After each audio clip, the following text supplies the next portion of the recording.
দীর্ঘ সময়ের নির্বাসিত জীবনের অবসান ঘটিয়ে দেশে ফিরছেন বিএনপির ভারপ্রাপ্ত চেয়ারম্যান তারেক রহমান। এসেই তিনি উঠবেন রাজধানীর গুলশান এভিনিউয়ের 196 নম্বর বাড়িতে। এরই মধ্যে বাসাটি তারেক রহমানের জন্য প্রস্তুত করা হয়েছে। একই সঙ্গে 196 নম্বর বাড়ি ও আশপাশ জুড়ে নেওয়া হয়েছে কঠোর ও বহুমাত্রিক নিরাপত্তা ব্যবস্থা।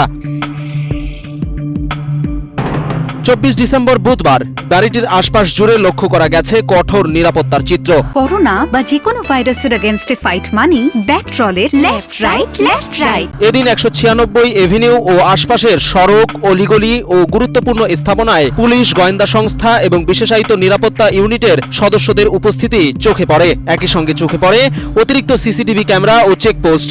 এছাড়াও সন্দেহভাজন ব্যক্তি ও যানবাহনের ওপর কড়াকড়ি তল্লাশিও চলছে। দলীয় নেতাকর্মীদের দাবি, বাড়িটি বর্তমানে সিল অবস্থায় রয়েছে।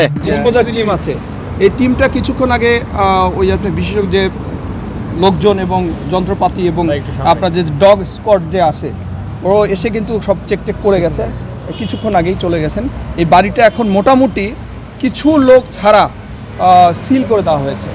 হ্যাঁ, এখানে আর তেমন বাইরের কোনো মিস্ত্রি বা যারা নির্মাণ কর্মী যারা কাজ করেছে এরা ঢুকতে পারবে না।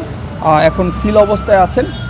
আমরা কিছু 2-4 জন যারা আছি তারা ছাড়া এখানে আর তেমন কেউ প্রবেশ করতে পারবে না। শুধু দলীয় নেতাকর্মীরা নয়, নিরাপত্তা বাহিনীর একাধিক সূত্র জানিয়েছেন যে কোনো ধরনের নাশকতা বা বিশৃঙ্খলা ঠেকাতে কঠোর অবস্থান ও সর্বোচ্চ সতর্কতায় রয়েছেন তারা। এই বাসার পাশেই ফিরোজায় থাকেন বিএনপির চেয়ারপারসন খালেদা জিয়া।